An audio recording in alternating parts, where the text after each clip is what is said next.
We all need to have the right data to make the right decisions. The strength of an organization is nothing else but their people. It's not, an individual race, it's a marathon. Right.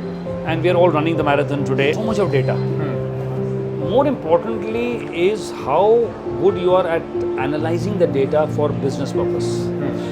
So there'll be tons of data thrown at us at any point in time, but then again the human intellect is required to understand what analytics you would like from the data to draw a great inference so that you can take informed decisions. When WIKA is measuring and giving you the power to accurately measure your processes, you are able to take the decisions at the right time. Now, R&D will be first, India for India, but it is not restricted India for India, but also India for the world. We are launching products now from India which will be used worldwide. What creates greater value, more data or better decisions?